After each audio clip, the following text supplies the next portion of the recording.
Melanie is from Pennsylvania. She lives there with her handsome husband, Matt. She has two adorable sons, Landon and Bryce. Melanie, I believe, actually marks her 4-year anniversary this July 22nd, right? 4 years, crazy. In that time frame, she is a 15-star diamond in not only her first business center, but also her second business center.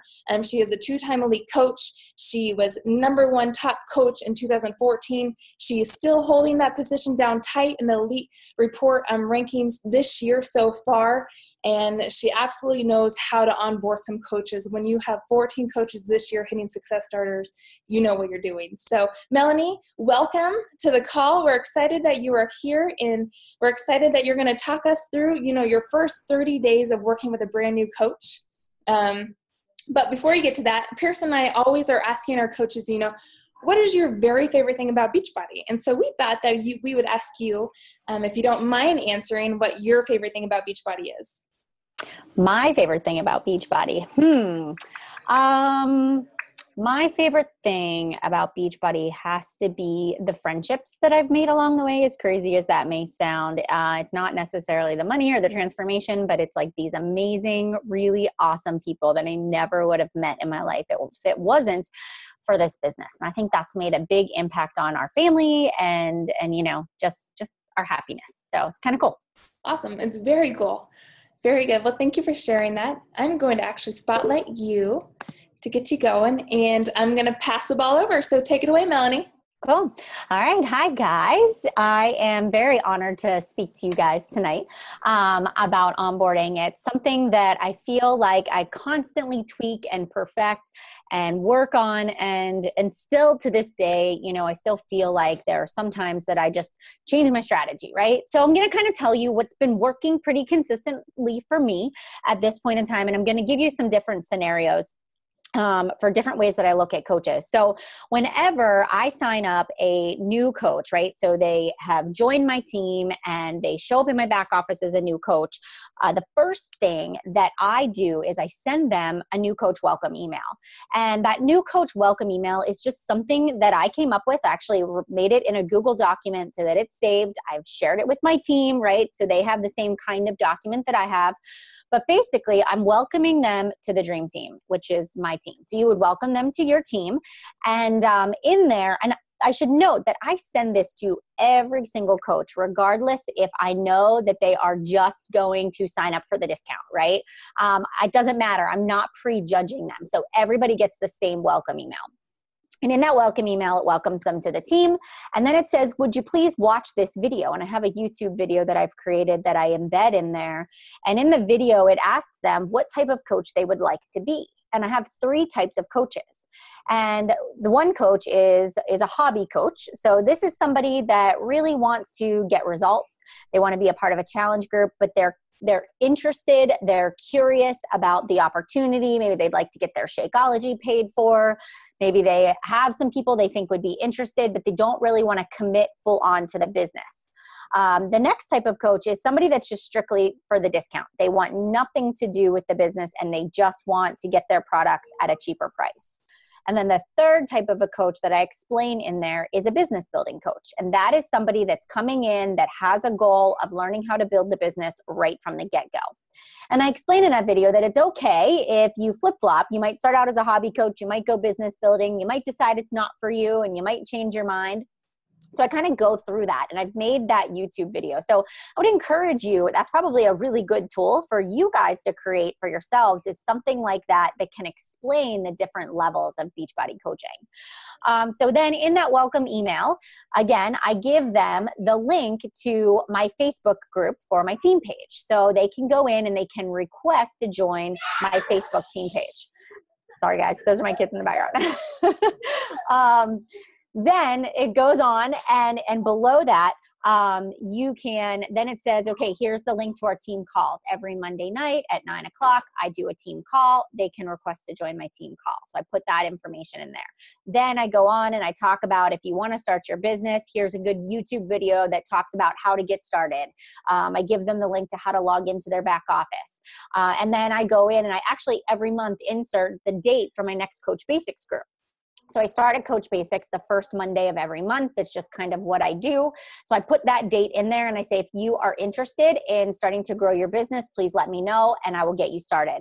And the last thing is setting up a one-on-one call with me. So I use Acuity Scheduler, and it's just an online, it's a free software. I think it's free. I don't think I pay for it. But anyways, you can sign up and you can block out your time. So say you have a full-time job, but you know you always have an hour on the way to work and on the way home. So you can go in and you can say from 7 to 8 a.m. and from 4 to 5, you can take calls.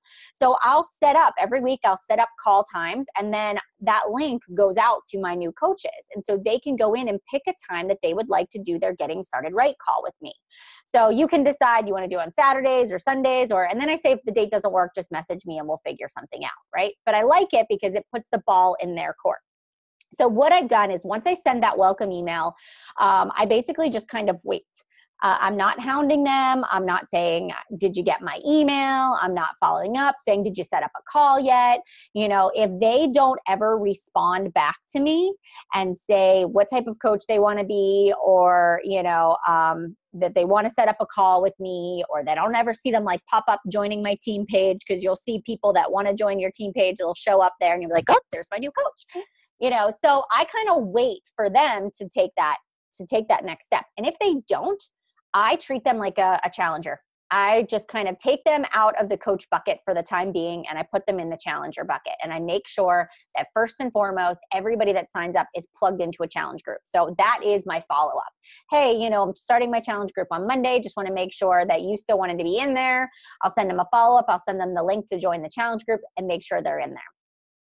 So I send that welcome email. Then after that, the next thing I do, so let's just look at this as if the person wants to be a working coach. Let's just talk about it that way instead of a discount, because at that point, discount coaches are challengers until they say otherwise. The one thing I do to try to get people that might be interested in the business is at the end of every month before the next month starts, I always send like a newsletter to my entire team, kind of outlining, these are the training groups I'm going to be starting in the month of July. This is where you can get plugged in. If you're a new coach, here's when the next Coach Basics is going to start. So sometimes those people will re-engage at the end of the month when I send that newsletter out. Because again, I'm not prejudging, I'm sending it to everybody on the list. So I do get some people that come back around. But so anyway, so the next thing that happens is I send them that welcome email. I accept them into the team page once they've requested. They've set up their initial call. So on my initial call with them, this is kind of the step that we're at right now. They've told me when they responded to my email what kind of coach they want to be. I know that they want to build the business. And so they usually will say, I've never been in a challenge group, so I want to be in a challenge group. And I've never, I don't know anything about social media. So they start to kind of tell me some of the things that they've got on their mind. And so when I have that initial call, I used to do all the talking. I used to get on a phone call and spend an hour spewing all of this information at my new coaches of how to use the back office and how to get started and how to invite. And you're going to hit Success Club and you're going to be Emerald. And I was scaring people away. And so what I learned to do just over making lots of errors and scaring people away is I realized I needed to really zip my lips, and I needed to, number one, affirm and confirm that they are overwhelmed with a lot of information, right? As a new coach, it is like learning a new job. You do not know where the pencil sharpener is in the office. Sometimes you don't even know where the office supplies are. You don't even know how to call the secretary, right? You're confused. You're lost. It takes you a long time to figure out things that take us 2 minutes to find. So when I get on the phone, I always say to my new coaches, like, how are you doing? I know you're overwhelmed. There's a ton of information. You're probably going to feel like this for a couple of months. It's like learning a new job. I say, and I always say like about month 3 is when I finally felt like, all right, I've got it together a little bit, especially with Facebook too. A lot of people don't know anything about Facebook groups. So now they've got notifications popping up and they've been added to groups and they have no idea how to filter all of this information. So I've learned to be sensitive to that. So I start out by just kind of diffusing the situation and saying it's okay to be overwhelmed. Let's just talk about what is it that you are expecting from this business, just in the first 30 days. Why did you sign up to be a coach? What do you really want to do with Beachbody coaching? Kind of what are your goals, like off the top of your head? What is it that is the direction you want to go? And then I listen. I really just listen to what they have to say. And I listen for a couple of things.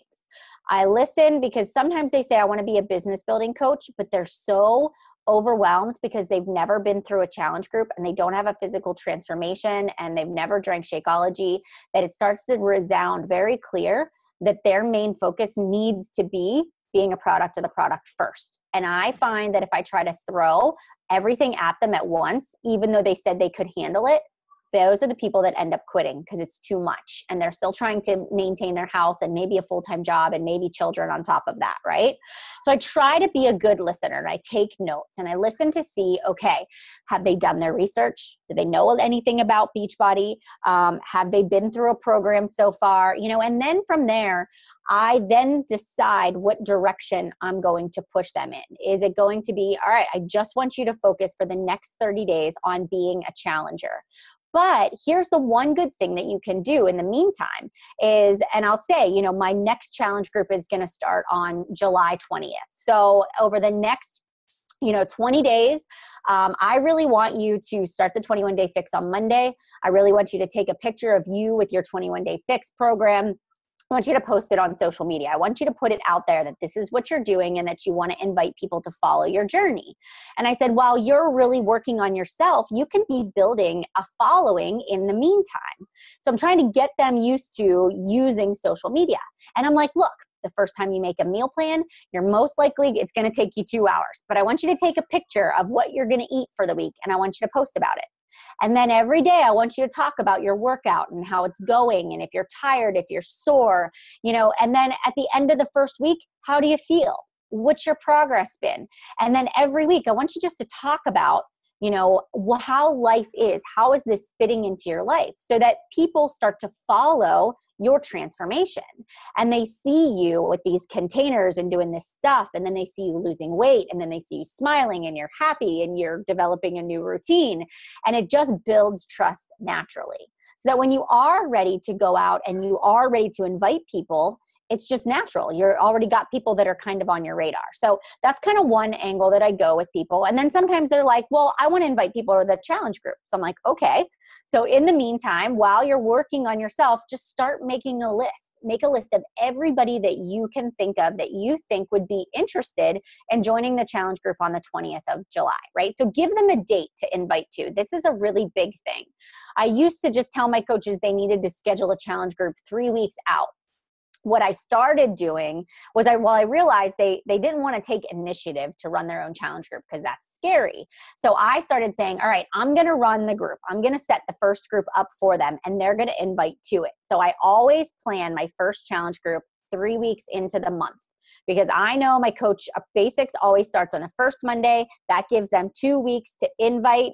And then I do like a week of preseason. So really it's 3 weeks from the time they start Coach Basics until they start their first challenge group. So I give them that group to invite to. They say they want to invite, I tell them to start making a list of everybody they can think of and then just start conversations with people, right?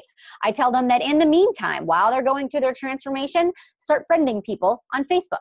Start expanding your market of people that could possibly see things on your newsfeed. So maybe you have suggested friends that you went to high school with, that you went to college with, that live in your neighborhood, that you go to church with every day. Tally mark how many people you're adding. So I say those are things you can do while you're working on your own transformation. I say you can start playing around with, the things that kind of define you as a coach or as a customer. Is it going to be that your kids play sports and you're a soccer mom? Is it that you really like gardening? Is it that, that you like to scrapbook or you're a clean eater? So you want to start talking more on social media, being just a little more visible. That's something you can practice. You can check out our team calls. You can check out the Coach Online Office, and you can start to get a game plan together over the next couple of weeks. So that's one of the types of conversations that I have. And what does that do? That kind of diffuses them from feeling like they have to perform at a certain level. It allows them to be a challenger first, because I always say, don't do anything else but be a product of the products. If you can master that, the business is going to happen a lot faster than if you try to jump into the business. You don't feel good about yourself. You're not a product of the product. You're not drinking Shakeology. You're not working out. You don't feel like you can represent the company well. But if you do your personal stuff first, you're much more likely to go out there and speak about it because you're living it. It is part of who you are. All right. Every day I tell them, try to add value in some way. Share your favorite recipe, share snacks that are working for your family. What's a healthy recipe that your whole family will eat? That's always a big one for people too. So on that initial call, I kind of give them those guidelines. If they're really into it, they really want to get going, I'll just set the bar. I always set the bar that in the first 30 days, the first month that you're a coach, you're going to hit Success Club. It's just what you're going to do. It's not hard. It's easy. Your goal is to help 3 to 5 people in the first month. Sign them up for a challenge group. I will guide you through with what to say and what to do in the Coach Basics, but your goal is to hit Success Club. And that is really the benchmark for your business. So if you want to know how to be a successful Beachbody coach, everything boils down to that benchmark. Focus on that and that only. I said, if you really want to take it to the next level, then if you want to turbocharge your business, then I want you to be Emerald in the first month and hit Success Club 10. So I kind of give them like a thermometer of where they can go. They can kind of pick where they want to go on that scale. And the go-getters are going to go for 10 and they're going to be Emerald. And the ones that are just slow and steady are going to hit 5 and maybe hit Emerald. I kind of talk to them about what Emerald is. It's signing up 2 coaches. That could be a spouse. That could be your mom. That could be your sister. It could be your best friend who wants to join alongside of you. I say, think of people you think would make great coaches in this business, people you think would want to be partners with you and kind of do the first challenge group together as accountability partners. I say, start to make a list. Those people are going to go on your list and we're going to approach them too. So I talk about that. So at the end of the call, I kind of say, what kind of questions do you have for me? And then that's where we do kind of get into social media and all the other things. I let them drive the rest of the conversation. Our conversations last for about 30 minutes, no more than that. I block out 30 minutes time. I try to find out a little bit about them. I have them fill out a coach application when they want to join my team.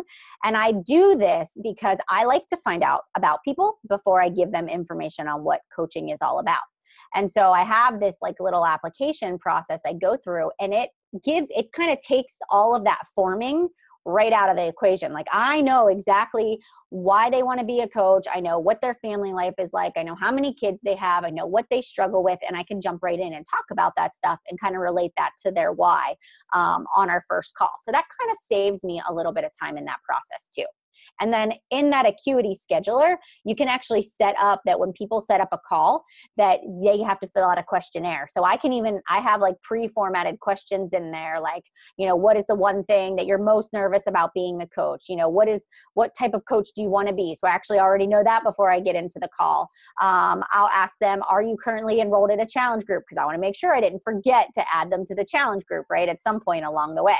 So I do ask those questions. So I've got even more knowledge before we get on the call, and I'll ask them their why too. That's kind of at the end. So maybe you want to create your own little questionnaire that when they go to set up a call, they have to fill that out and send it back ahead of time. And it's more in depth than the quick start guide is. It's just a little more in depth and it's customized to me and my style. Alrighty, so after that call, if they're ready to get going, I tell them that the next Coach Basics is going to start on July 6th. So I'll just say that. So say I did 2 calls today with 2 new coaches, and I said between now and next week, what I really want you to do is I really want you to focus on practicing. I want you to get out, print out your business activity tracker, and I want you to practice. I want you to launch your business, number 1. So I want you to get onto social media and I talk a little bit about decide which avenue of social media. You're going to do a like page, you're going to do Instagram, or you're going to do your personal Facebook page. I say whatever you're going to do, you only really need to choose one of them right now. There's all these different ways you can go, but if you try to be great on Instagram and great on Facebook, you're just going to be kind of average on everything. So just pick one for now. And I say, now I want you to launch your business. Just like the grand opening of a restaurant, You have to open your doors for business, and you have to tell people you're open for business and what services that you're providing. You serving breakfast, lunch, and dinner, you serving dinner and, drinks, and you're going to be a bar. Like, you have to tell people this is what I have to offer. And so I kind of walk them through, I give them an example of how to launch their business. And their first assignment is to put that together and send me. I make them put together an image. It can be them. It can say work in progress. If they have a transformation, it can be a before and after. It can just be a selfie of them saying, I'm a Beachbody coach, ask me how I can help you reach your health and fitness goals. I give them suggestions and ideas. But I tell them that's their first step, and I want them to do it at a high traffic time. So whenever they have the most Facebook friends on is when they should post that announcement that they're a coach. For me, it's 9:00 at night when everybody puts their kids to bed and they're just chilling out, kind of relaxing for the evening. So then I tell them from that point, when you launch your business, I want you to start posting 2 to 3 times a day. Your workout, something you're eating, maybe a picture of you with your Shakeology. What did you think about it the first time you tried it? You with your family. But I want you to start practicing that 2 to 3 times a day. And I tell them, to just track this over the next week and see how it goes. Then I tell them the group is going to start on Monday. I'm adding them to the Coach Basics. It's a closed group. Every day of the week, there will be a post in there. And my goal is to teach you how to invite, how to share and not sell, how to enroll people in a challenge group, what to say when somebody asks what a challenge group is, how not to give too much information, how to overcome objections. I kind of tell them what's going to happen in that group, that they're required to check in daily and that we're going to have a weekly call. So every Tuesday at 8 p.m. Eastern Standard Time, you're going to log into a Zoom call. And for the next 4 weeks, I'm going to walk you through from start to finish the first month as a Beachbody coach. And I'm going to give them tips and support. And those calls are so important. Running Coach Basics and doing a weekly call, you need both of them together, are key to your coaches having success in the first month.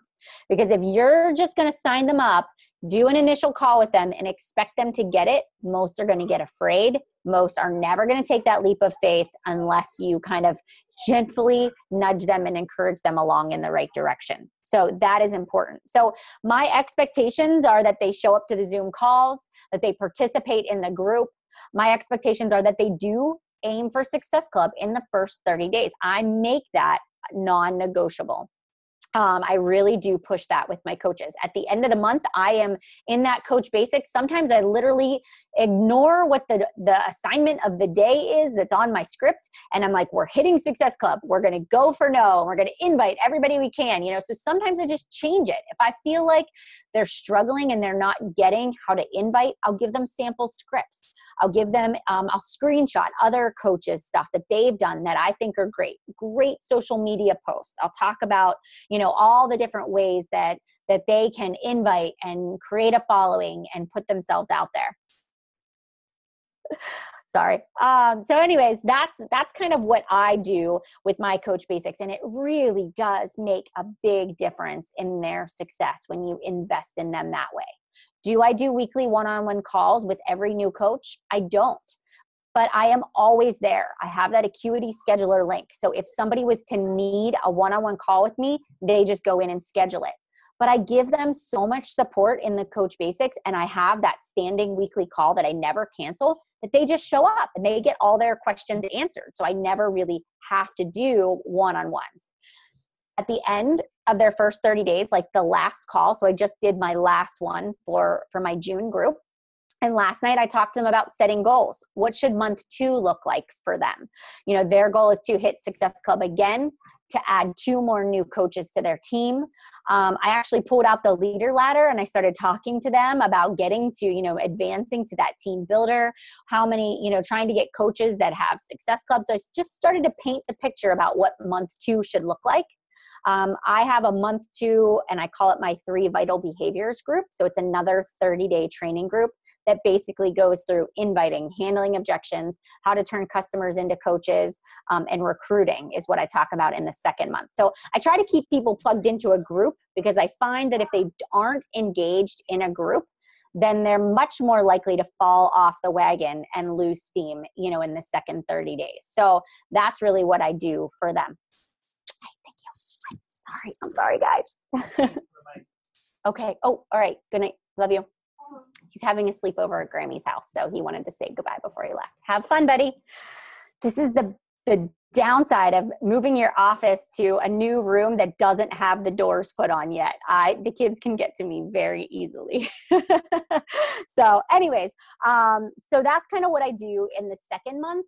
And that kind of keeps them engaged. So if I can get them to month 2 of hitting Success Club and they've run 2 coach basics or if they run 2 challenge groups, 2 months, they're starting to catch steam. They're starting to understand what to do. And at that point, I have like an emerald to diamond that they can kind of move into there. So that gets them that first 3 months. And then usually the ones that are going to fly are going to fly. I will tell you that even with this process, it's just like a challenger. So how many of you have challenge groups that you run and you start out with 10 people and 2 finish at the end of the month, right? Or at the end of the 60 days. It's the same thing with your business.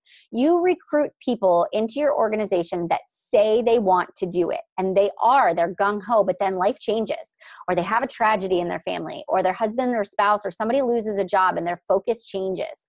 You can be the best sponsor in the world, but if your coaches don't have that why and that drive and that skin in the game, no matter what you provide to them, they're not going to do it. So the one thing that I had to be okay with is that I'm doing everything that I can do to be a good sponsor. They just have to take the knowledge and go with it. They have to be willing to take that leap of faith, and fail at it a little bit, and to try and put themselves out there. And if they can't quite see the bigger vision because they're blindsided by the short-term sacrifice they might need to make, I can't help in that situation. So sometimes you do have to remove yourself from that emotional part where you see people that have potential, they could do it, but it's just not their number one priority. So I've been able to, at the end of every month, to reevaluate how my 30 days went, how was the engagement. I go back to the people that fell off. I offer them to rejoin again if they would want to, or they can move on to the 3 vital behaviors. The people that come to me and say, this is not for me, I'm okay with it. I know that I've done what I could do to try to help them along. So that's kind of like, that's really the first 30 days. That's really how I look at signing up new coaches and getting them started right. Do you want me to answer these questions that, I think Megan has a question. Do you want me to answer that? Go for it. Okay. What do you say on the weekly calls in Coach Basics? Answer questions, or is there a topic? So I actually do have a topic that I talk about every week.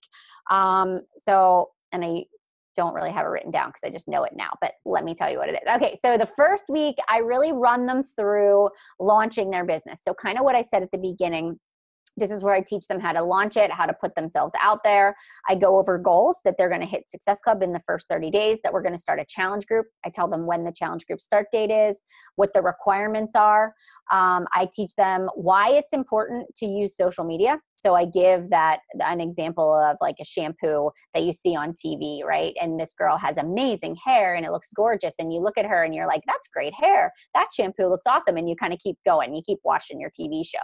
And I tell them, like, that's your social media post to people. They see it, you're working out, great. And they keep scrolling. And so what your goal is to get that person to stop and look at it. So like a shampoo commercial, the next day that person might be having a bad hair day. So they go and they look up that shampoo, and here it's $100 a bottle. And they're like, heck no, I don't need that shampoo. People do that with Shakeology and with the challenge packs too, right? They might be interested, they might inquire, but they're not quite ready to commit. And I say, you have a choice. You can either post on Facebook or you cannot. But if you choose to do it because you're making that commitment, eventually that one day, for example, when that person's having a really bad hair day, they're going to buy that shampoo because it's emotional connection. They want to feel better. Their hair feels like crap. It's the same thing with Beachbody and your business. Like, your consistency is that's so that you catch that person when they have tried everything, it doesn't work, and there you are smiling and still having success, and now they want to join. So I kind of talk to them about social media and the importance of that. I walk them through, okay, when somebody asks for more information, what do you say? I walk them through exactly how not to word vomit, how to give them videos from the Coach Online office to decide what fitness program, try to go through some of the things that they might be asked in the next week before we meet again. So basically the whole first call, I talk a lot, and they're always about an hour long. I know more than an hour.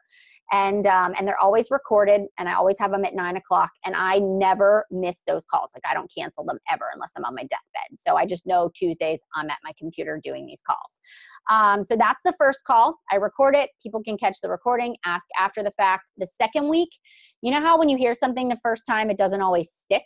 So the second week, I kind of reiterate a little bit of what I said the first week.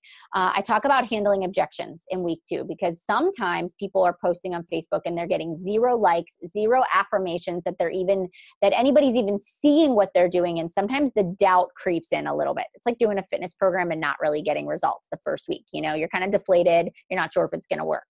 So this is where I say, like, hang in there. Here, this was me when I first started, right? I'd like beg people to join my challenge group. So I talk about that. I talk about inviting a little bit more. The third week, I talk about, okay, what's your expectations in the challenge group? Because now we're just getting started. So I talk about what their role needs to be. I talk about how to get your customers started with the challenge packs. You know, what should you be going through with them? How do you support them a little bit better? I talk about inviting, and this usually week 3, if somebody hasn't had success in starting a challenge group and getting any challengers, I kind of talk about free groups and running like a 5-day clean eating group. I try to give them other suggestions so that they can have some immediate success. Maybe it's not going to get them Success Club right away, but it's going to at least get them some customers, so it builds their confidence a little more. And then in week 4, I talk about really turbocharging and going for no and getting Success Club and not stopping and blah, blah, blah, right? And then I kind of talk about what's going to be what are they going to do afterwards? What's going to be their next step after this group is over? So those are kind of the 4 topics that I talk about each week. Do you ever feel that coaches find the initial email overwhelming? Megan, if they do, they don't really say, because the initial email is definitely something they can come back to. So they've got all the links. They can watch it whenever they want. Usually, no, I don't get the whole it's overwhelming, because I try to kind of break it down with them. And then honestly, if you get on the phone with them for the first time and they're totally overwhelmed, just back it all back down to just being in a challenge group and getting results. Awesome. Looks like we have another question. When you send them to the online office, do you have them watch all the videos? I don't, Amy. What I do when they go to the coach online office, I have them go to the training tab and do the getting started tab, like the first one, and how they've reformatted it. So I have them do that. In the welcome email, I actually do send them a link to like a getting started call that I've done that walks them through how to navigate the back office, which that is also in the back office, the coach training. So I don't make them do all of that before I get on the phone with them. I don't. I let them kind of work through that on their own. I don't plug coaches in the middle who may join mid-month. I actually make them wait. And here's actually what I do. So I don't like to add people because I feel like they get lost and they're not likely to go back and read, and they just get frustrated before they've even started.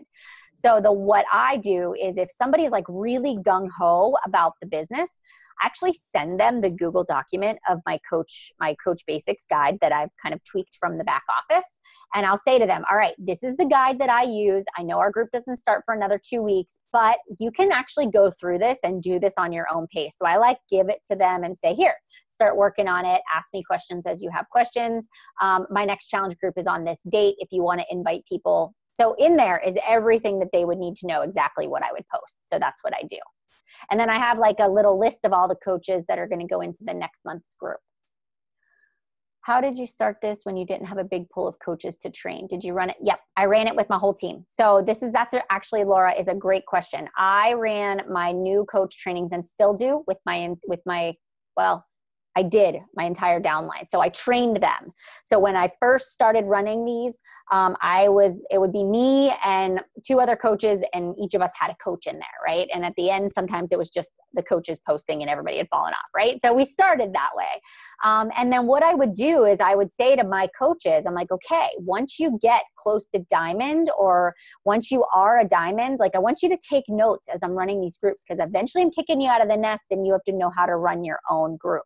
So I usually give people like 2 rounds of it with me, and then I kick them out and I tell them, all right, it's time for you to start doing your own. And so that's kind of how I did it at the beginning. So you're right. If you only sign 2 or 3 coaches a month, then team up, split the calls. You do a call, your success partner does a call, or your downline coach does a call. You can kind of split the responsibilities and the posting that way too.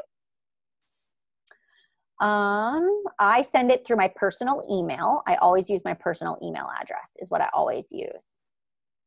And how do you deal with fast coaches, meaning coaches who want to do everything before receiving the challenge pack? I just get on the call. I get on a call with them. I get them signed up. I walk them through everything. I give them access to the guide, my coach training guide, that Coach Basics. They can walk through it fast. I put it in my team page. All the call recordings are in there. I follow up with them in the next week to see how they're doing, and kind of take it from there. So if somebody wants to go fast, just get on the phone with them and just help them create a plan so they don't get overwhelmed with too much. All right. What kind of tips, techniques do I use to keep new coaches engaged in the coach training? I tag them in the post, but not just like, did you see this? I ask them a question. So I try to ask them a question. If people are really getting quiet, I'll send them private messages. So at the end of the first week, I will private message my new coaches in the group, and I'll say, what do you think about the group? How do you feel like it's going? The other thing I do is I have them send me their business activity trackers every Thursday. So every Thursday by noon, they send me their trackers, and I always read their trackers and give them feedback.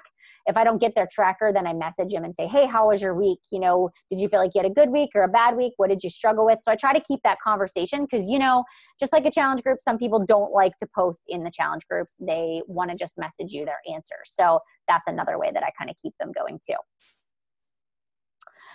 How long did it take you to feel like you were organized? And I don't feel like I'm organized still.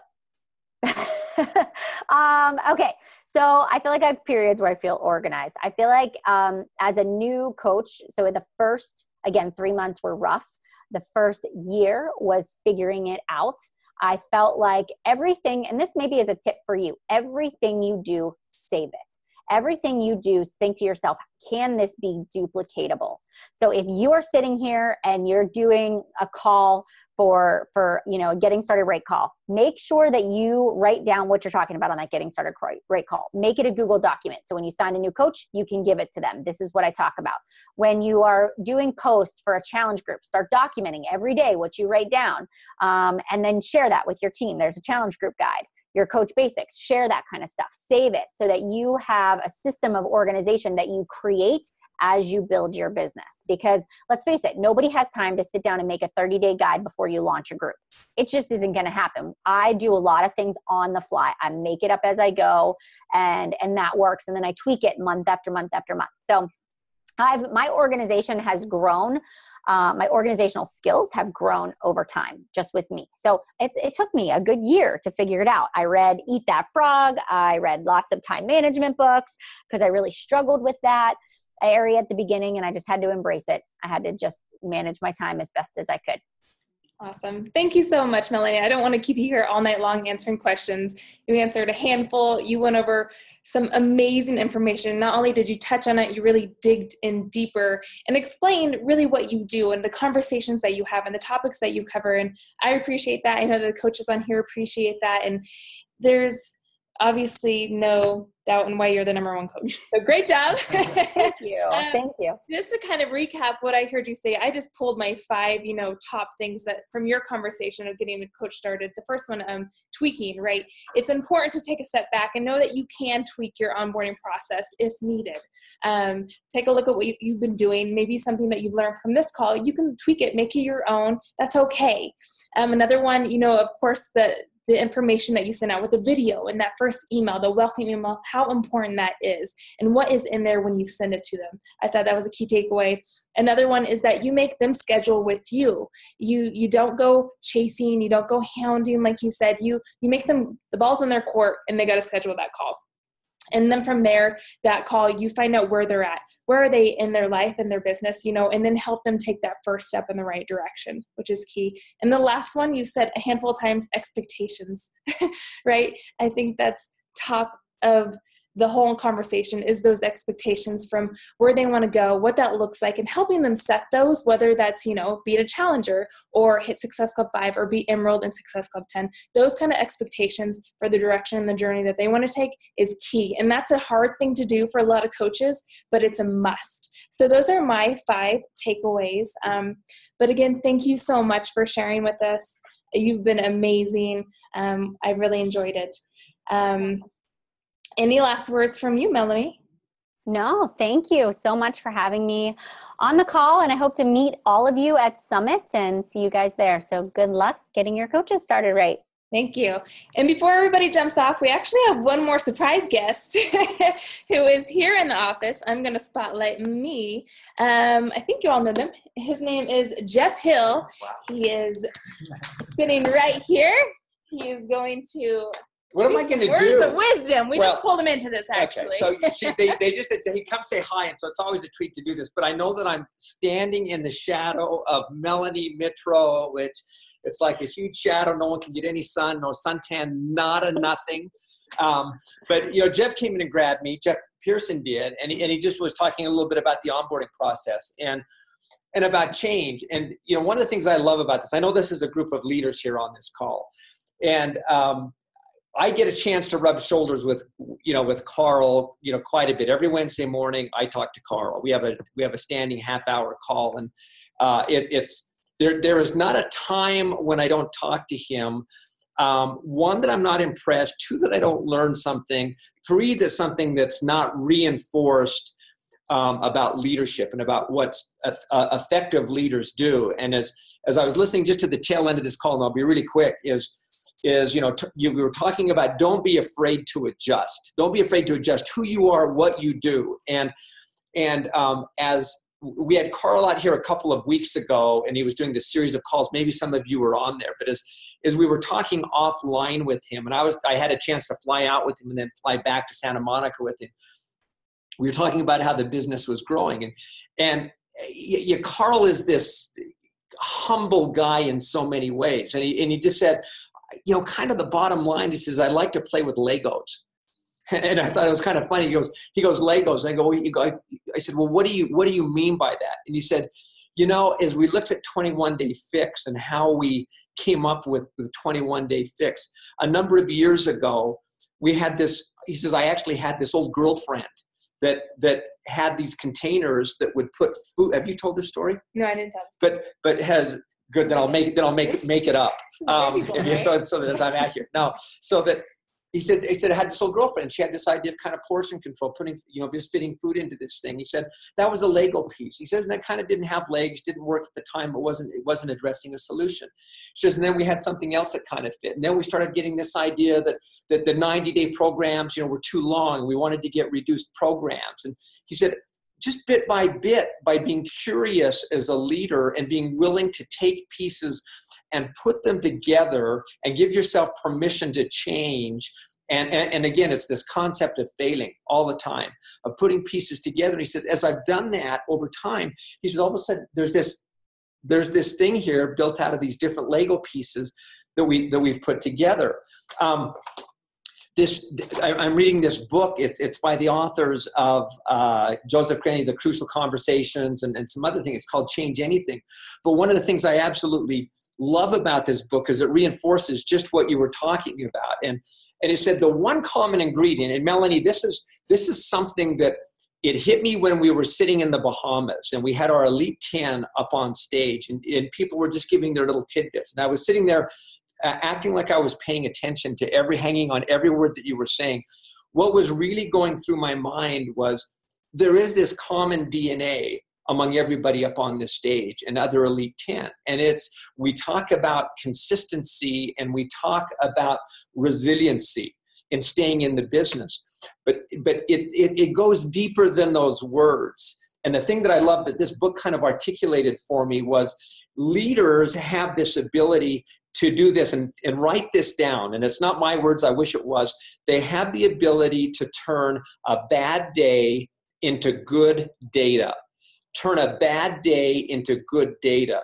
And while many people will let that bad day disillusion, disappoint, discourage, dissuade. You can take all the D words that you want and kind of put them together so they sound cool, but they all work there. Some people will get discouraged, all of those things. The good leaders don't get discouraged. What they do is they get curious. Okay, they get curious about what they put together, and then they go, okay, why didn't that work? Okay, what did work? What didn't work? And instead of getting disappointed and discouraged, they get curious. And all of a sudden, you've turned what could be negative energy, into something positive and proactive. That all of a sudden you start to go, man, there was some good in this thing. And then what they do is they rinse, and you've heard this terminology I know before, they rinse and they repeat the process. They go, okay, I'm going to clean it up a little bit. I'm going to try it again by making it better. And then they rinse and repeat.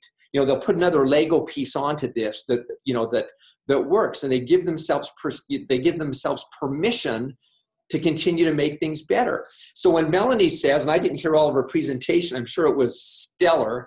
I'm serious. I'm sure, knowing Melanie, I'm sure it absolutely was.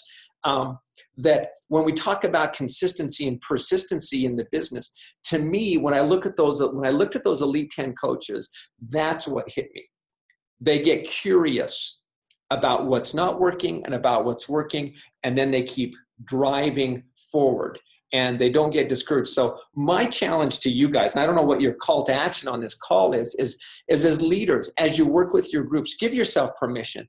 Be curious about what happens. Rinse and repeat. That's the thing that makes this work. I mean, you look at any successful, leader, that's what they do. They just keep trying and keep putting one foot in front of the other and doing it a little bit differently. And I know in my life that, you look back and you look at all the screw ups, you look at all the things where you just kind of took the missteps, and yet, when you add the whole thing up, you go, this thing worked for the most part, it's working. And that's what it's all about. So let me just end with this. I know I've taken more time than you want, is that number one, thank you for your leadership.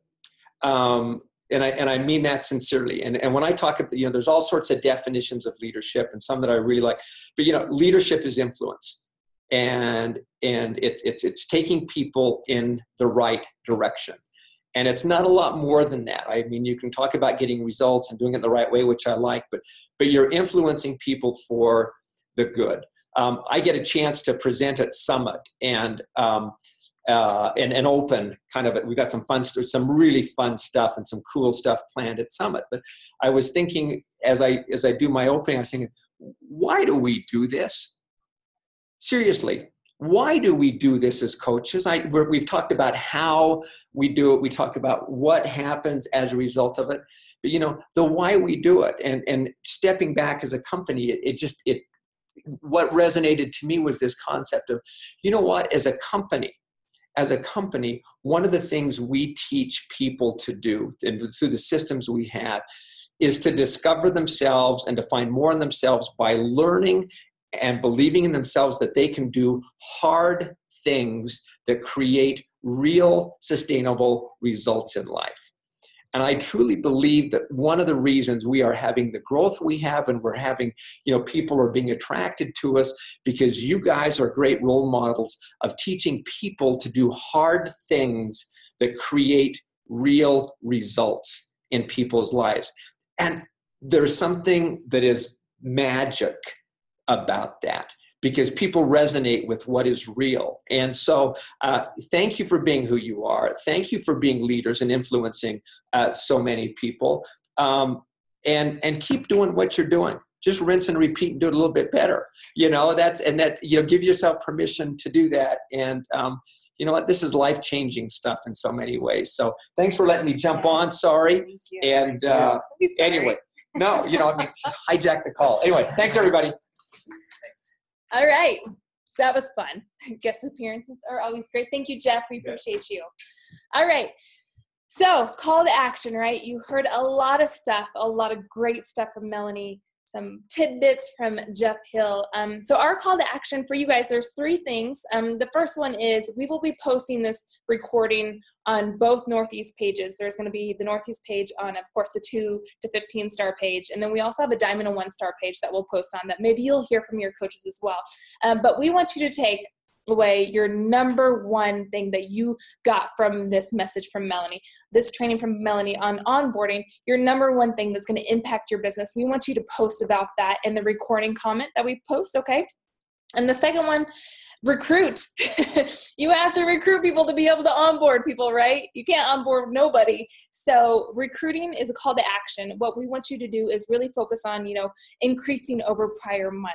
So what did you do last month, okay? Maybe even what did you do last week? How many recruits did you bring on? We want you to do 1 more this week, okay? And then 1 more the next week, because after that week, we're at Summit, right? Summit's here. It's going to be crazy. So focus now on recruiting so that you are able to onboard, okay? And the third one is, like Jeff talked about and Melanie talked about, take a little bit of time to see where you're at in your onboarding process. What does your onboarding look like? It's okay to tweak. It's okay to rinse and repeat. What does that look like to you, okay? So take a little bit of time, look at your onboarding process right now, and how can you make that better? How can you improve that so that this next round of onboarding with the new people you're recruiting is better than before? Okay, so those are your 3 calls to action. Again, thank you for joining this call. Have a wonderful rest of the evening. Happy 4th of July. I wore my star shirt just for you. And we look forward to seeing you guys at Summit. All right, we'll talk to you later.